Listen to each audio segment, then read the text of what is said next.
Good evening, everyone. Good evening. How's everyone doing? Great. Fantastic.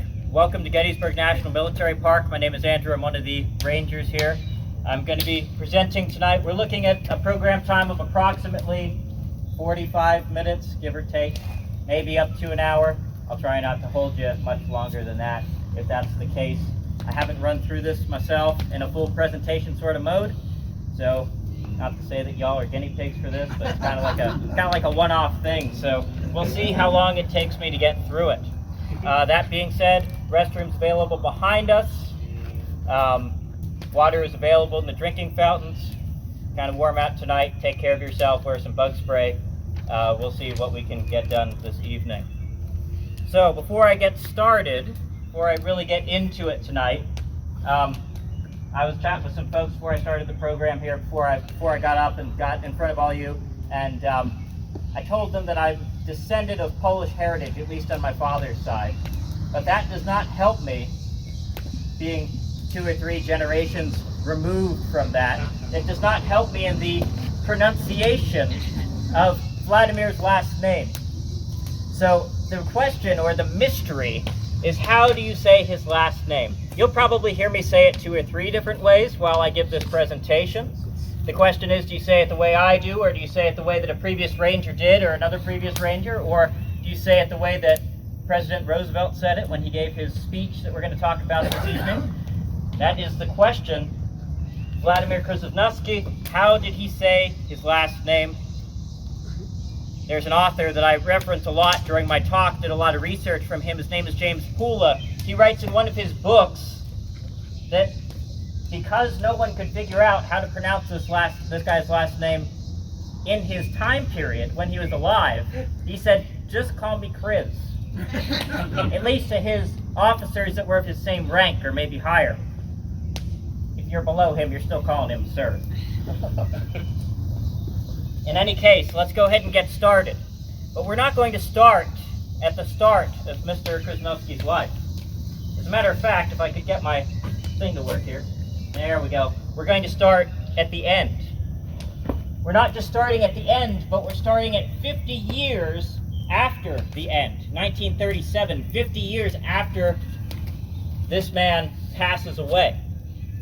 We're starting at a ceremony in Arlington National Cemetery in October of 1937. The flag-draped casket, surrounded by service members and a Boy Scout of both the United States Army and of the Polish military.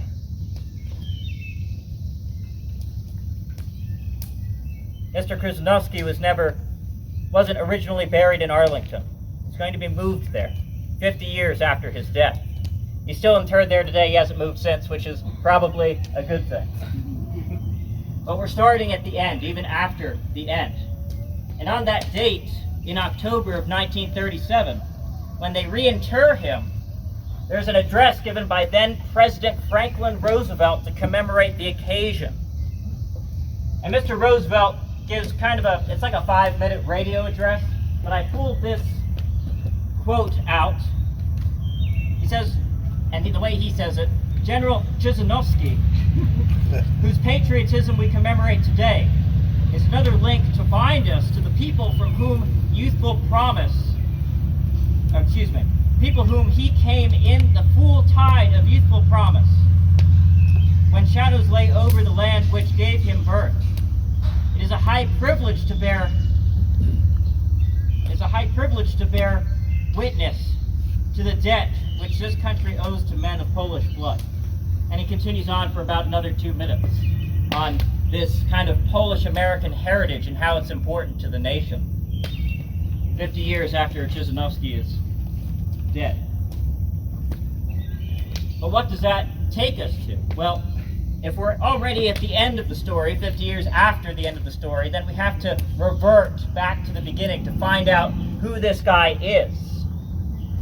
Born June 9th, 1824, in Poland, or rather what they considered Poland, the people of Poland considered Poland, not technically Poland at the time. Poland kind of has that thing going on through its history where it's not really Poland technically, but it is Poland. So the people group versus the people who are administrating the state aren't necessarily the same, if you will. His father's going to pass away when he's very, very young, in that first decade of his life. And when his father passes away, his family, which was related to royalty, is going to kind of go down into the dumps and swirl down into a state of being bankrupt. So early life for Vladimir isn't very good, if you will. So what his family does in order to support this child is they send him out to this Poznan, I don't know if I'm saying that right, but Poznan, Poland, and that's where he'll spend his youth. And just to kind of give you an idea of the family that he comes from, Frédéric Chopin, the famous pianist, is his first cousin. So this is kind of the people that we're talking about, kind of that original, what I would say, kind of like an upper crust of society, but has fallen on hard times. So Poznan is what it looks like. This is where he grew up. It's where he went to school. This is, of course, a modern picture, so post-World War II and the devastation that obviously took place in that town. It's like at most towns in Europe. But he went to school there. He grew up. And this town was very influential in his young life, because this town kind of drew in these academics, if you will, these theorizers, these people that you would think of kind of like a 1800s Renaissance, if you will. Middle 1800s, this romantic ideas, these romanticized people come together in this town, teach at the university that's there, teach at the schools that are there. And Vladimir's going to get all sorts of kind of these romanticized ideas and ideals implanted into him as a young man. And so, as he grows older, there's a lot of strife going on in that area of Europe that we now call Poland. And there is a plot that emerges while he is a young man in his late teens. There's this greater Polish uprising, his young 20s. And this is an uprising against their then government of the Prussian Empire. Make sure I get that right. Yeah, Prussian Empire. And he's involved in this plot, a plot to try to overthrow this government of Poznan, as well as multiple sects or multiple secret societies that are trying to overthrow the Prussian government and what they believe to be rightfully theirs of Poland in 1846. The only place in Poland where this revolt was fairly successful was in Warsaw. And you can see the artist's rendition there of the Polish cavalry, the Polish uprising, going against those Prussian soldiers. Of course, down in Poznan, the plot is exposed. Prussians had an agent inside one of these sects. They told them what was going to happen. And there was mass arrests of these people. Some of these people, these conspirators, were sentenced to death. Many of them were put in jail. And the ones who got away, the young ones especially, fled. They got out of there as quick as possible. And Krzyżanowski is one of those as he flees Poznan, heading for Germany. Now he's going to go to Germany and he's going to start his ambition. His ambition to go to this new world, the United States. He's been hearing a lot about it at home. He heard that it's a land of freedom. They'll accept anybody from any background. And so what he does is he decides to go to Germany. He makes some money. He wants to make a little more money. He wasn't very good with his money. This is something that you'll kind of see as we work through this entire program. He is not very good with his funding. He finds a gambling house, Germany. Goes there, says, oh, I'll make a little bit more money before I leave. Gambles. Now he doesn't have enough to leave. Runs into somebody that knows his family all the way in Germany. Gets a loan. Gets on the ship. And he's bound for the new world. He's bound for New York City, where he will arrive of Polish descent, not knowing how to speak English. Not a single word. According to Pula, he gets off the boat, and the first person he seeks out is anybody who's speaking his native tongue, because he can't understand a word of what anyone else is saying. So he gets off the boat, seeks out somebody that speaks his native tongue, negotiates with that person and that person lets him board with their family. Believe it or not, a cab driver or carriage driver from New York City. They let this new immigrant feel bad for him, bring him in, and then put him, or not put him in school, but at least teach him the basics of his new land, the basics of his new language that he will adopt, and he'll get to it very quickly. He's very intelligent. He's very adaptable. He's able to learn English and be able to speak it fairly well within his first couple of years of coming to the United States. He'll be put through school in New York City, and he'll eventually get a job as a surveyor. He works for the railroads. He's going to go out west. He's going to go to Chicago. He's going to come back, and while he's out working for the railroads as a surveyor, he meets Caroline Burnett, daughter of a surveyor and an officer in the United States military. She's very pretty. They will fall in love, and they will get married. So Vladimir's life, as it was in Poland, is vastly improving as he moves into the United States, trying to fulfill that dream of coming to a different country. And after he marries Caroline, he's going to move with his new wife to Washington, D.C. And Vladimir is very opinionated.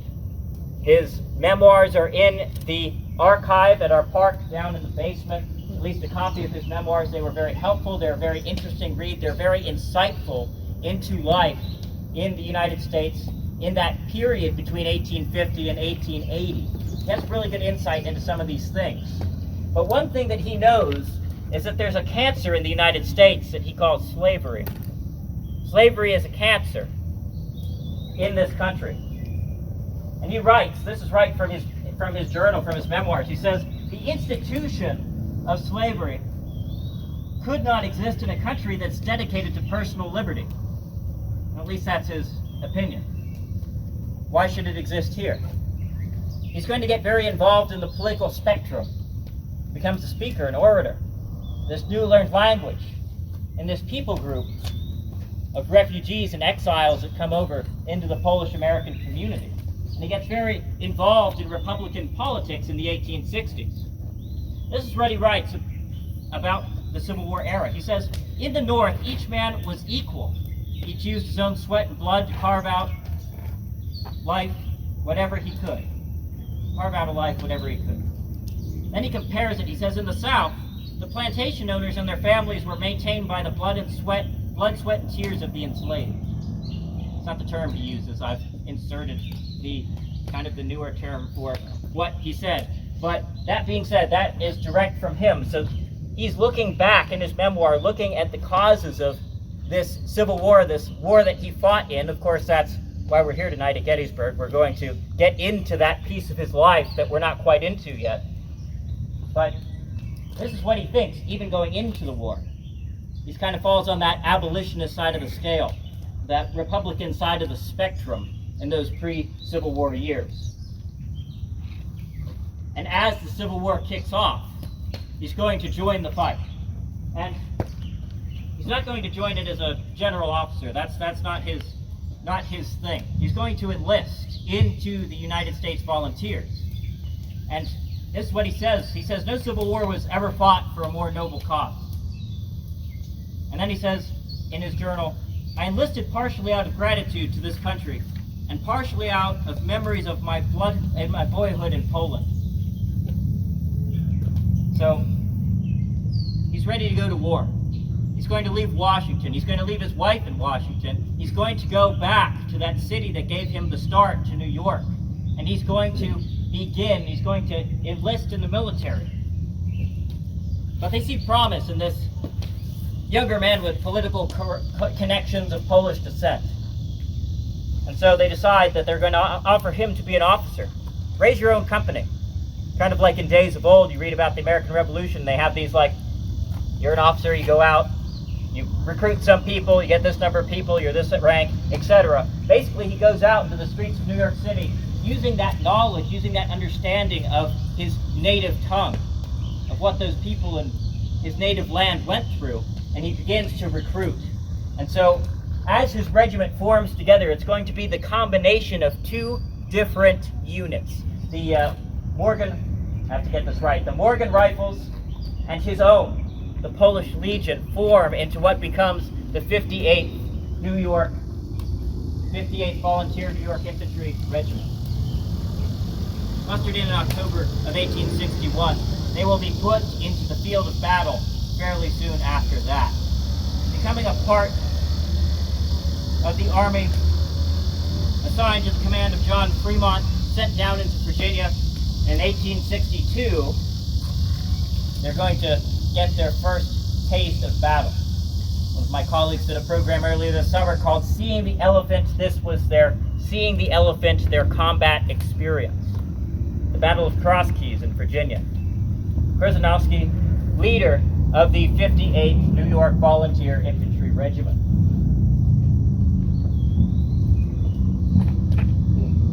Their strategy that summer day at that battle against very experienced Confederate commanders. They're a guy by the name of Stonewall Jackson, who you may or may not have heard of before. They've decided that they're going to attack Jackson's line, or rather Jackson's going to attack them. And Kriz and his men, I'm going to call him Kriz kind of throughout here, because he told his, since he went back to civilian life after the military, I feel like I can call him by his nickname, rather than call him Sir throughout my program. His men are going to advance kind of down through a forested area. They're going to try to hold up this Confederate assault that is going against their line. They're kind of forested in there. You can see them, 58th New York, right in there with their brigade. And they are going to charge to buy time for the rest of this unit to retreat back as they are being attacked by the Confederates. So they're going to basically act as a rear guard, act as kind of a sacrifice, give back, to let these other units escape. But they're sent in, bayonets fixed, hold this Confederate attack off by multiple regiments, one regiment, for a few minutes while the others get out of there.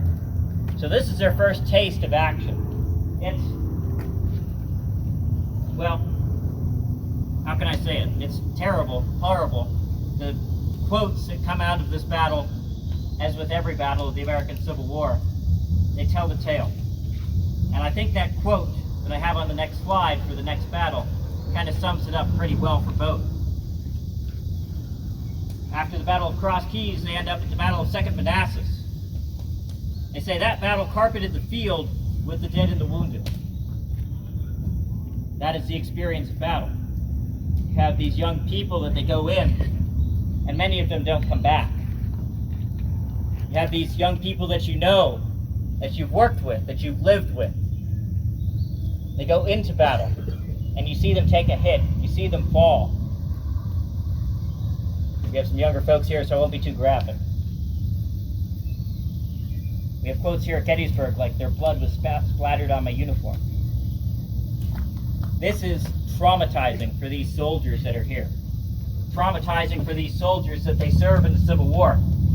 As far as the Battle of Second Manassas is concerned, they're ordered to take an unfinished railroad. Move up this embankment, take this unfinished railroad.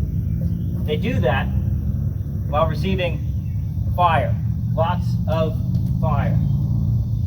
The initial attacks against South Carolinian troops by Krzyżanowski and his men are successful. But as they get up to that railroad, it really becomes a stalemate.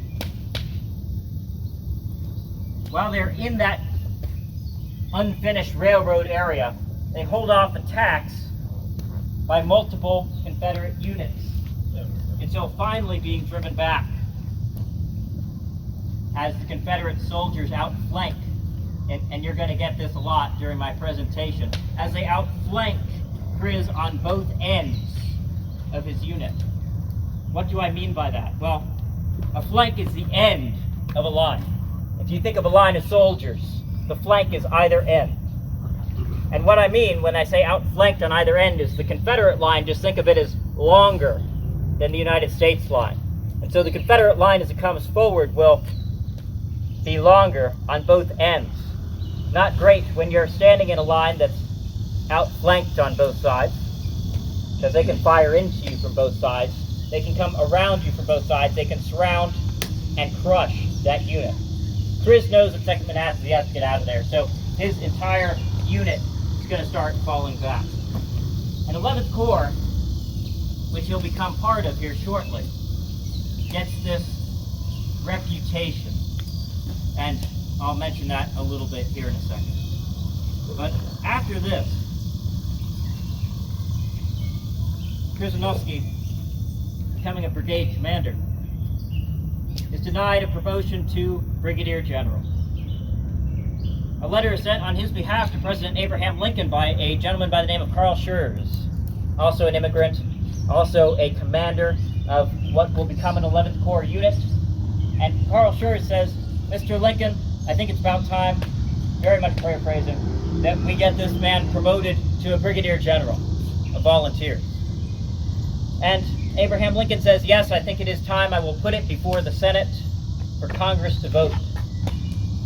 Now there's a stigma, kind of an I don't want to say kind of foreigner sentiment in the Senate, but the Senate is going to deny Krzyżanowski his promotion to brigadier general, and so he will be Colonel Krzyżanowski as his unit gets folded into what becomes the United States Army's 11th Corps. And they're going to sit out the winter in Virginia. They're going to rest, they're going to refit,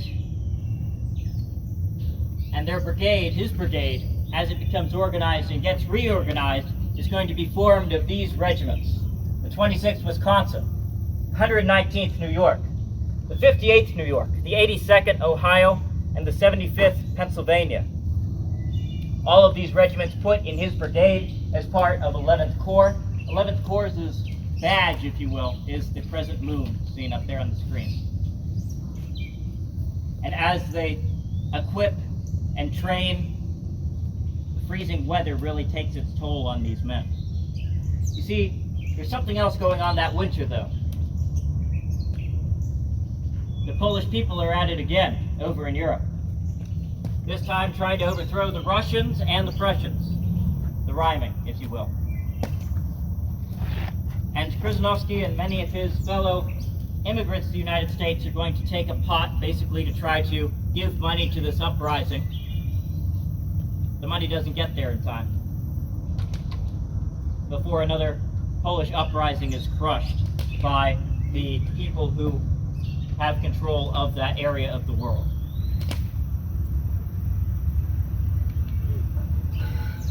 The newly formed 11th Corps needs a new commander.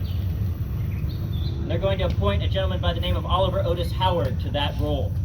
Now, Oliver Howard he's kind of an interesting character. He was awarded the Medal of Honor. He lost one of his arms, but he was placed in command of the 11th Corps as it was formed up. And Howard is kind of iffy on his foreign-born officers. He doesn't quite know what their training is. He doesn't know what their qualities are. He doesn't quite know if he trusts them, at least initially. But as time goes on, he's going to not really earn their trust, because it's mutual, right? If you're the boss, you want your people to trust you, and you want to be able to trust them. The mutual trust really isn't there initially between Howard and his subordinates, because what Howard does is when he comes into command of 11th Corps, he's going to start changing the command structure, appointing, as he has the right to do as Corps commander, the people who he wants to command different units, the right to command those units. That's kind of going to give him a bad reputation, especially with Carl Schurz, not seeing eye to eye, especially initially. He is going to run them through, in their camps, in that winter time, very high levels of training, re-equipping these troops, and he's going to send them for a review in front of President Abraham Lincoln. And Lincoln comments something to the effect of, "This is one of the better units that I've seen all day," during the review. So Howard becomes very proud of his men because they've made him look good in front of higher political office. And Howard will begin to understand his troops, understand their background, and understand where they come from, but it's going to take time, and always does with a change of management, if you will. So where does that take us? Well, that brings us up to 1863, but it doesn't quite bring us to July yet. It brings us to the Battle of Chancellorsville in Virginia, the predecessor to Gettysburg, the one where Oliver Howard's 11th Corps starts to earn their reputation that they have here at Gettysburg. Now, basically what happens with this Battle of Chancellorsville, General Hooker is in command of the United States Army for this battle. He initially takes the advantage. He initially pushes his troops forward, but he tells them to stop. He says Confederates are retreating. His corps commanders are led to believe the Confederates are retreating.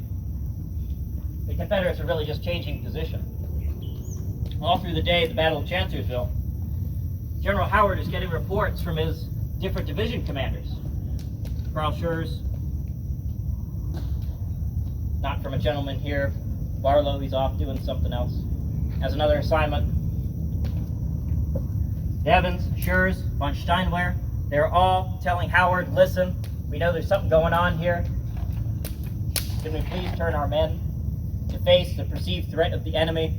Howard isn't terribly convinced of their opinions being correct, so he kind of lets it go.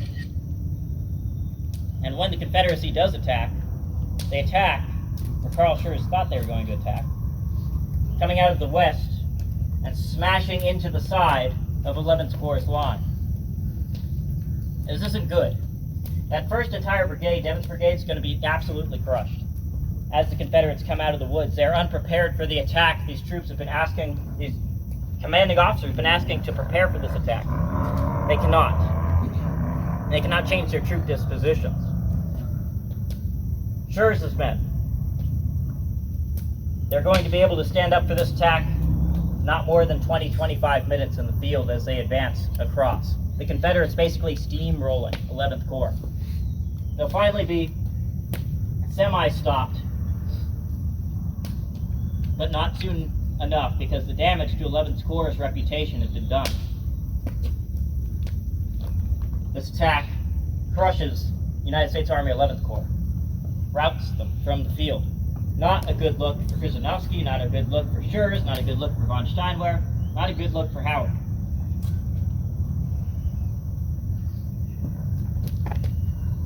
As the attack comes from the west, Krzyżanowski is able to turn his brigade to face the threat, but they are unable to hold it for more than a few minutes. It allows the artillery under a guy by the name of Dilger to form, and they begin to dump canister fire into those Confederates as they advance down the road. Dilger later being awarded for his actions, but ultimately results in a retreat.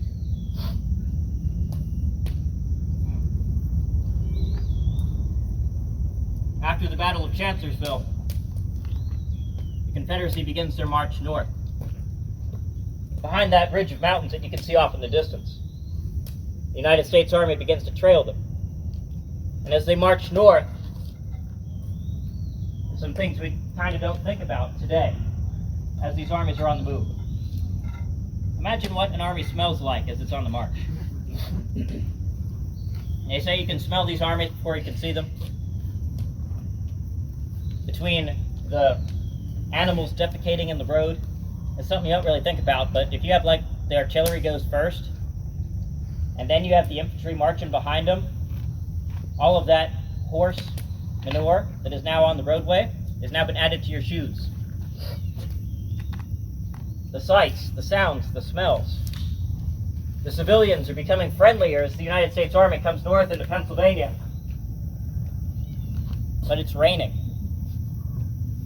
And the roads are mud.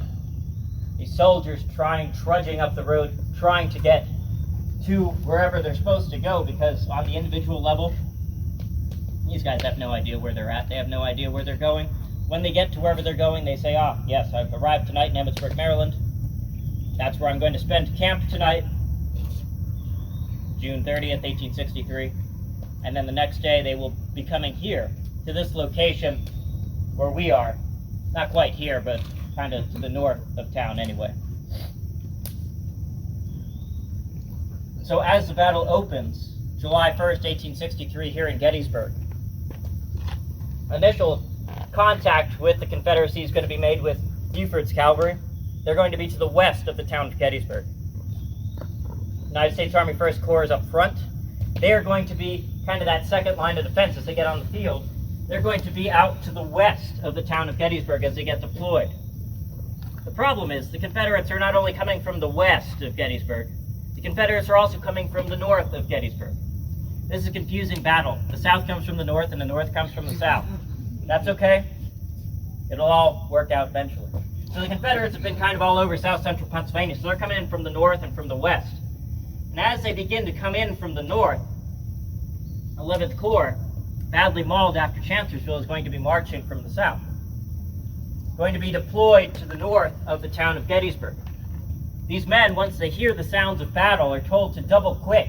They're told to do kind of a light jog as they march along. They're going to cover about 13 miles in about 4.5, give or take, hours. They are moving. These guys carrying 40 pounds of gear, wearing wool uniforms. They are moving toward this place at all possible speed as an infantry unit can. And as they move into the town of Gettysburg, they're going to be deployed to the north of town in and around the Pennsylvania College at the time. Today we call it Gettysburg College. And Krzyżanowski's unit is put in reserve.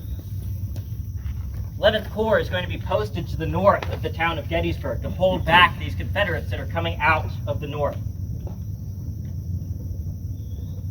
And they're going to be told to form into their ranks, into their proper line of battle. Chris is ordered forward by Schurz. I should probably cover this. July 1st, 1863, the United States Army, as it comes onto the field, General John Reynolds is in command. He's killed rather early on. So then Abner Doubleday becomes the commander, until Oliver Otis Howard shows up as in charge of 11th Corps. He is now the senior man on the field, so he becomes the Army commander for this piece. So General Schurz, as a division commander, is going to get kicked up a rank, and he's going to go into command of 11th Corps. And so Schurz, now in command of 11th Corps, as he is holding off these Confederates of O'Neill's brigade coming down off of Oak Hill, is looking to his right, and he sees one of his brigade commanders by the name of Barlow moving forward. And I can only imagine him thinking, what does that guy think he's doing? I want to form a defensive line from here, from the end of 1st Corps over to Rock Creek, following kind of the north of the town of Gettysburg, making into an arc. But then we have this guy by the name of Barlow moving his troops forward. Why would General Barlow do that? Schurz sees the high piece of ground that he's going for, a piece of ground that's now called Barlow's Knoll. But he's nonetheless kind of shocked that this general would go against his orders and move his men forward. If you're familiar with the Gettysburg story, this kind of sounds like something else that happens here too.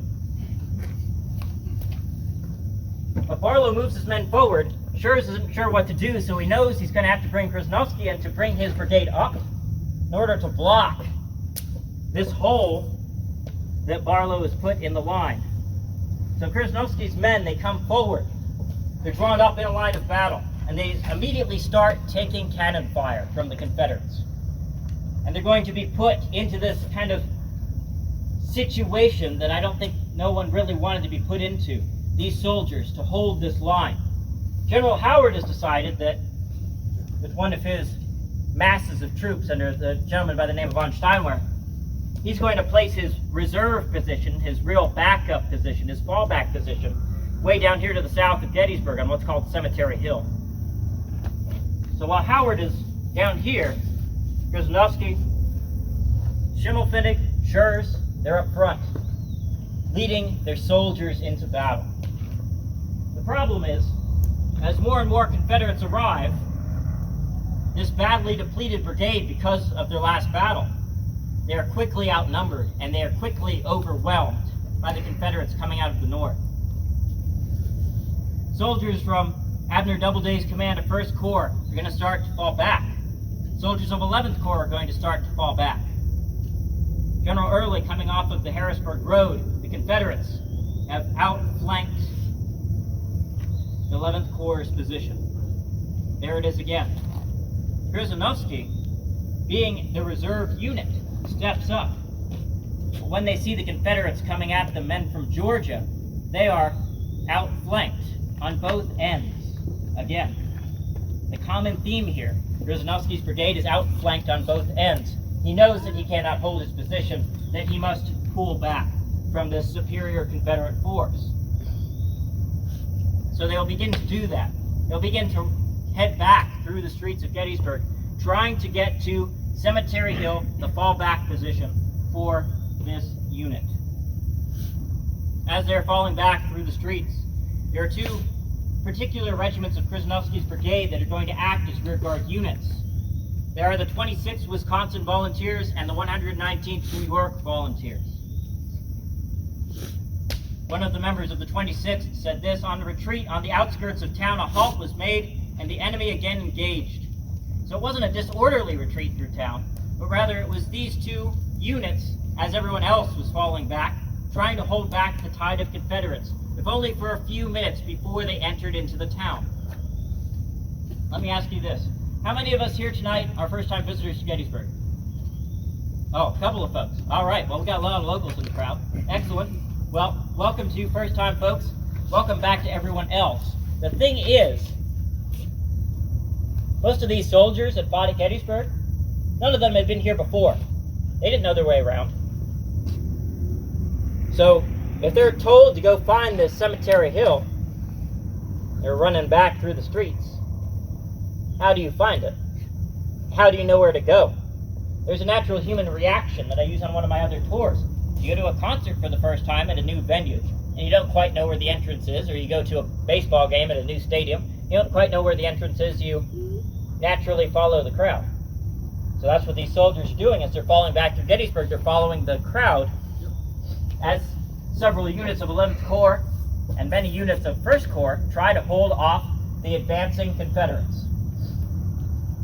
And that's what these two units are doing.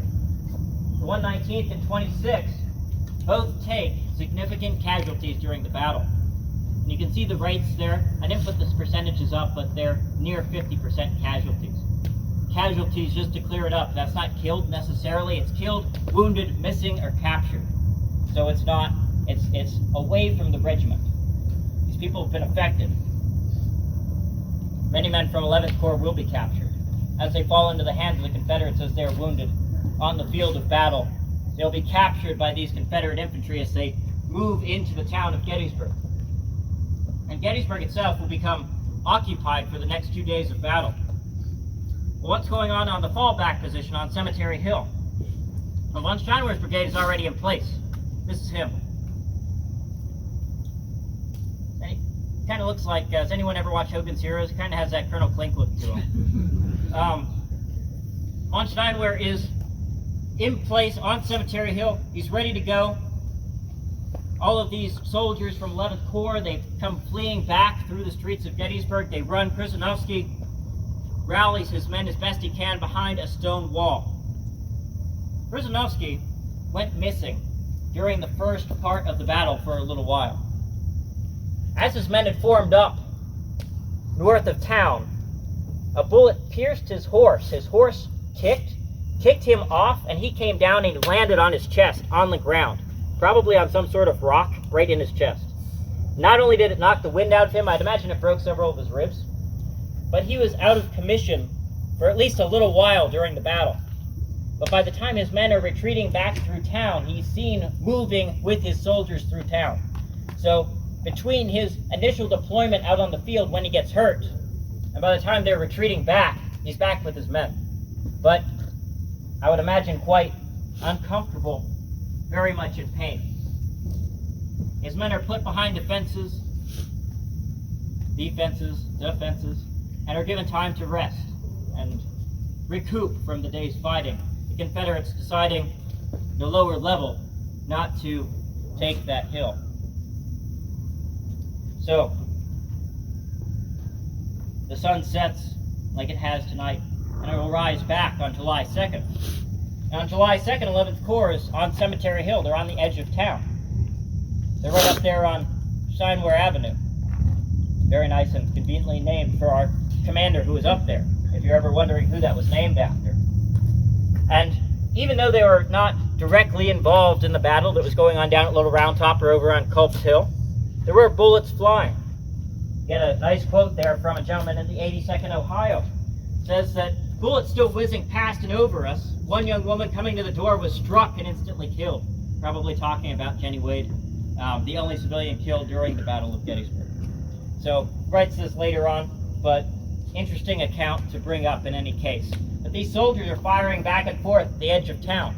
There's skirmishers, there's sharpshooters, there's Confederates that are... I have the Farnsworth house there. You can see the bullet holes still in the side to this day. There's Confederate sharpshooters in the south end of town. There's Union sharpshooters in the very, very outskirts of the south end of town and on Cemetery Hill. And they are engaging each other throughout July 2nd, firing shots back and forth, trying to basically snipe, if you will, in the modern terms, these enemy soldiers, trying to keep their heads down, trying to get rid of any officers that come into view. The attack on Little Round Top begins at 4 p.m. on July 2nd, about 4 p.m. The attack on Culp's Hill starts about 2 hours later. There's an attack that occurs at dusk against East Cemetery Hill, against 11th Corps' position.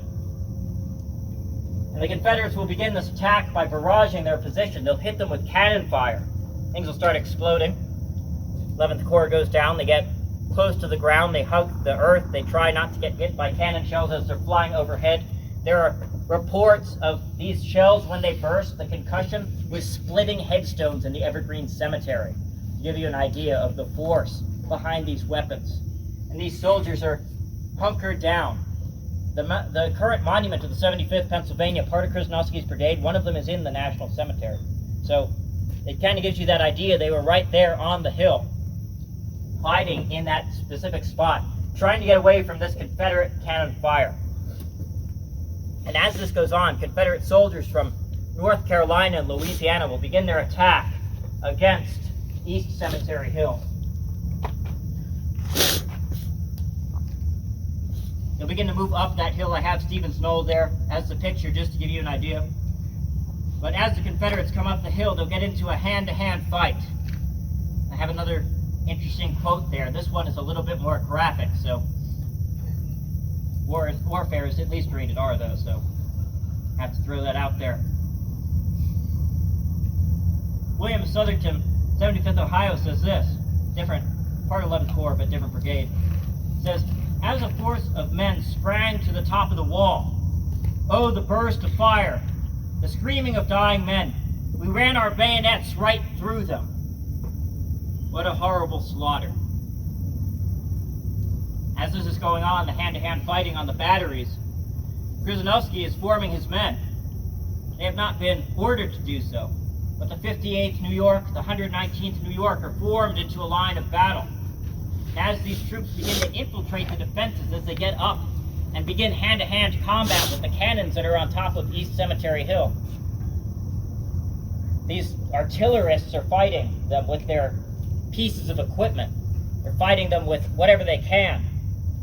There's a quote that I read that, I don't know if it was comical or if it was just sad, but it said something to the effect of, soldiers picked up rocks from the stone wall and in a most unmilitary manner smashed the enemy's head with them. So that's what's going on up there as the Confederates get into the Union works on top of Cemetery Hill as they infiltrate into that position.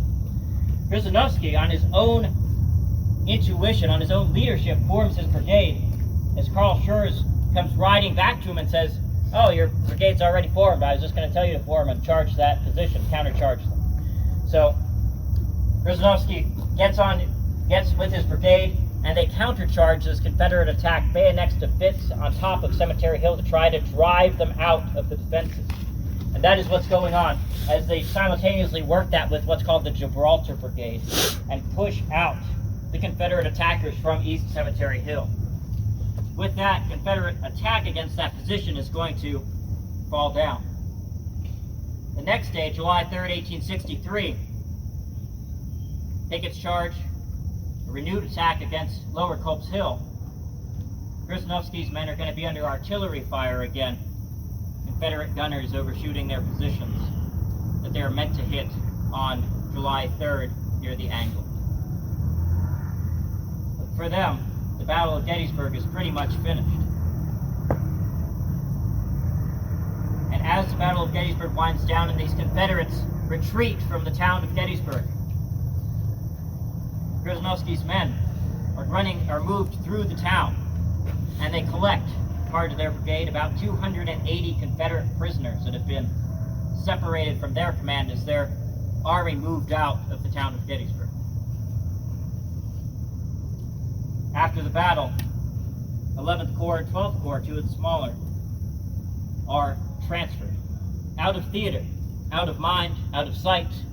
They are transferred southwest down to Alabama. They'll arrive in Bridgeport, Alabama only 2 weeks after departing Northern Virginia. Excuse me.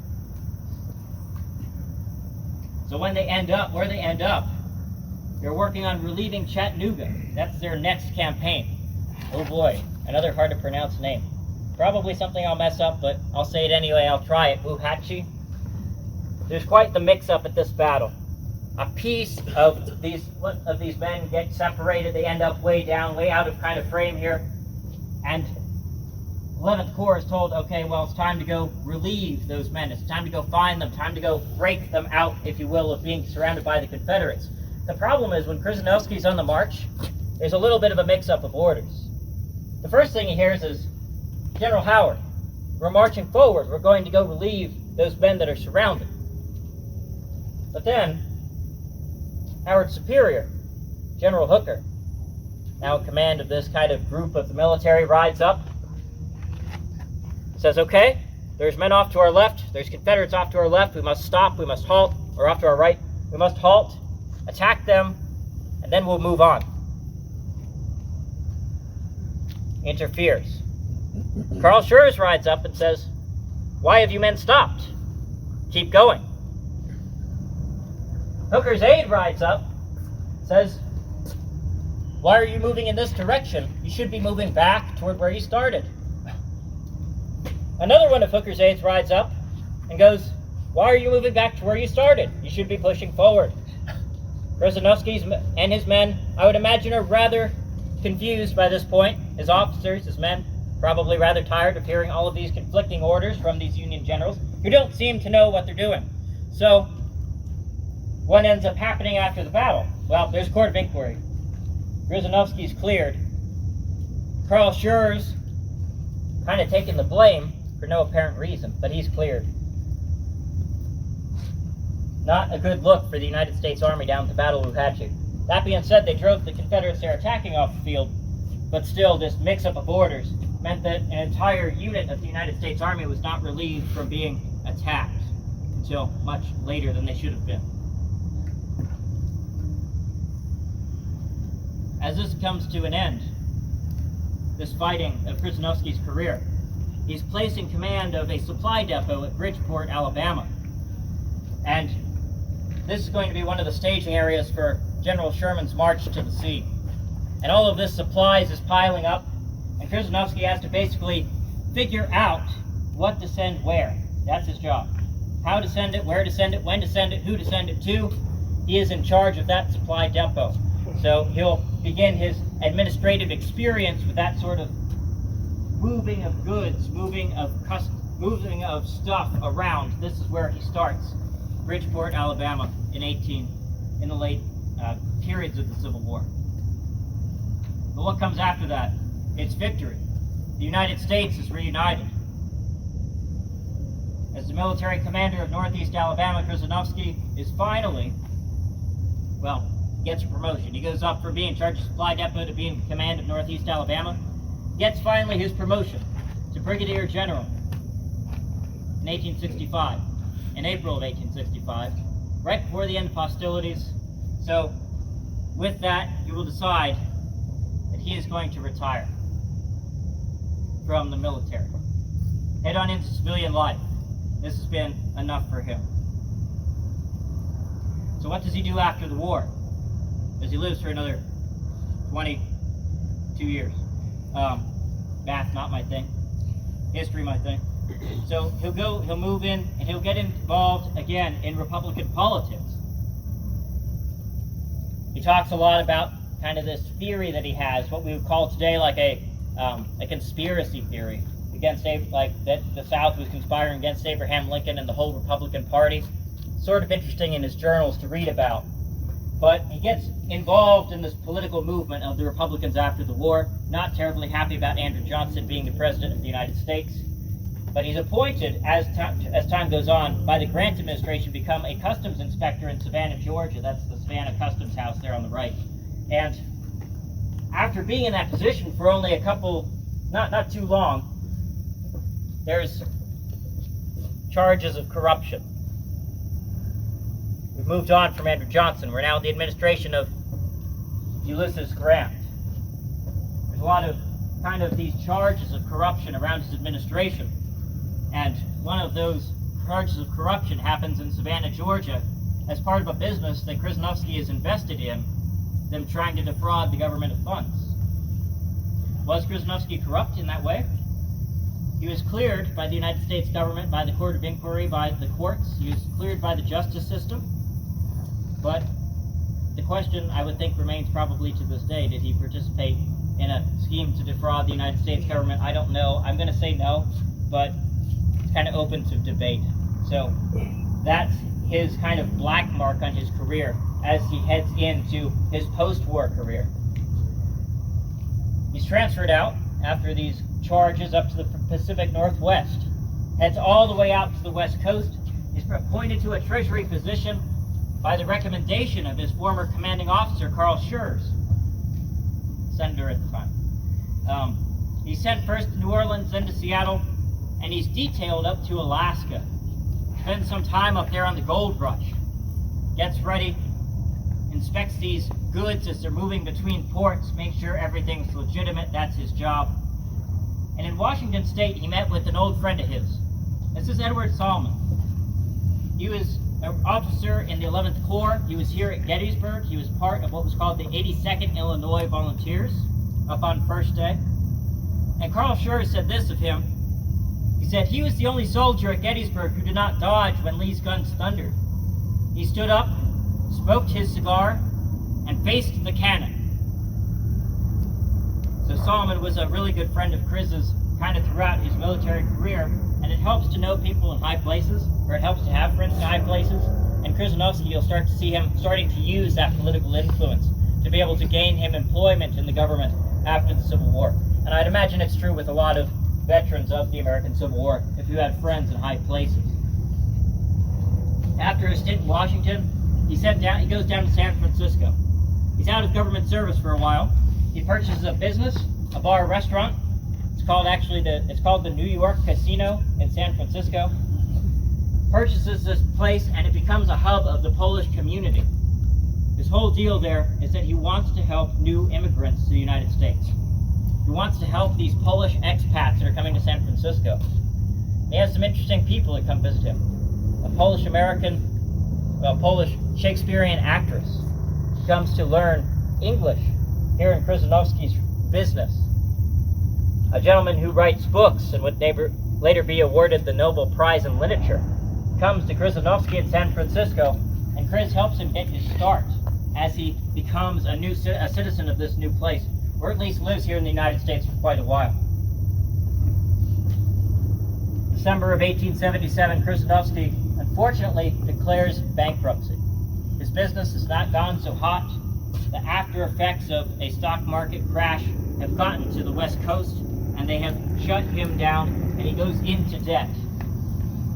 Not a good look. He says, this is the dark period of my life in his memoirs. After San Francisco, he again gains government employment, going back to those people that he knew in the government. And he's going to work as a customs officer, but this time he gets a really remote post. This time he's sent all the way down to Panama, all the way down to the city of Colón, and he is put in an office of the government that helps to transport cargo from the Pacific coast to the Atlantic side of the isthmus before the canal was built. They would take all this stuff off of ships, load it onto a train, take it to the other side. That's his new position. He works in that industry of moving cargo between the coasts. But the problem is, Panama's kind of this wild place. He's not used to the climate. He takes his wife Caroline with him. Caroline's going to fall ill down there in Panama. Chris is going to be ill too. Both of them having different fevers, different diseases carried by the insects that inhabit that area of the world. Unfortunately, his wife Caroline is going to pass away in 1882. First in January of 1882. Caroline, before she passes away, she was sent back to the United States. They thought getting her away from Panama might help out her health. But unfortunately, it did not come soon enough. Chris was actually on his way, knowing that his wife was sick, to see his wife at the time of her passing. And he'll arrive in New York City from Panama, only to understand that his wife has passed away. So a sad time in his life. He puts it this way. He says, "There is no happiness, for I lost that which was dearest." Spends a little bit more time in Panama, comes back to New York City, becomes a customs agent in New York City, at least is offered the position. Not quite enough strength to continue with his career because he is sick from all of that time being in Panama from those diseases that have debilitated him. He actually has asthma, which he attributed to him getting booted off his horse at Gettysburg and falling on his chest. Whether that's the case or not, I cannot tell you. But he becomes very involved in the Polish-American Society, very involved in their bringing of new people in, helping people set up their lives when they immigrate. This has always been his passion. He remembers it from his time being a youth. He knew it his time in San Francisco. He knew it his time in the military commanding a unit called the Polish Legion.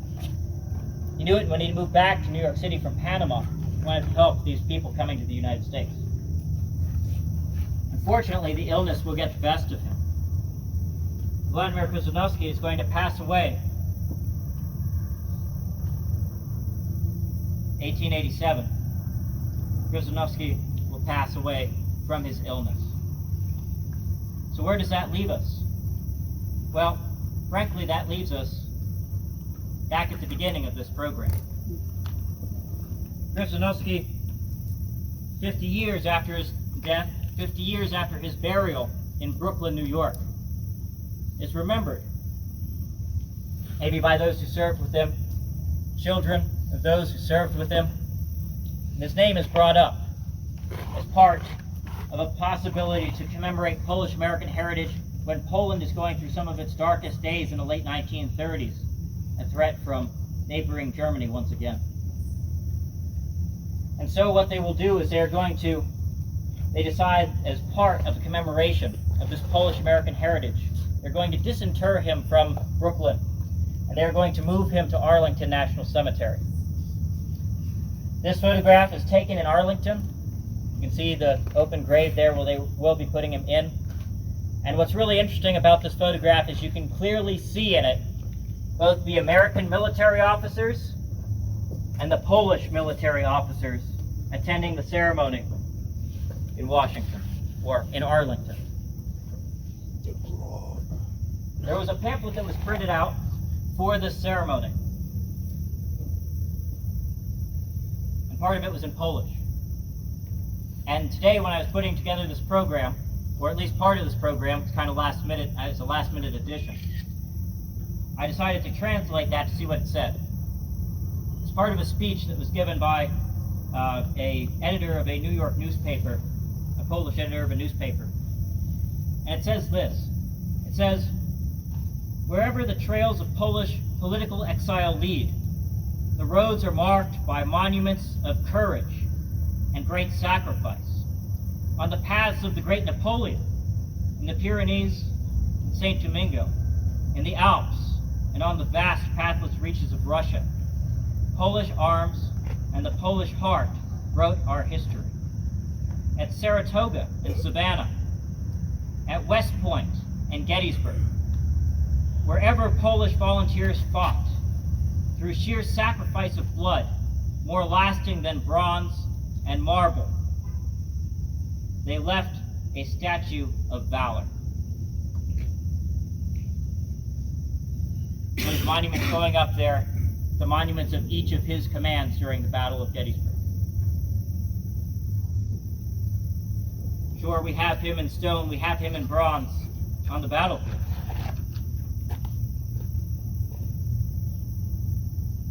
But there will always be that piece of them that goes on. And it's not just him. It's every soldier that fought here. FDR puts it this way to sum it up.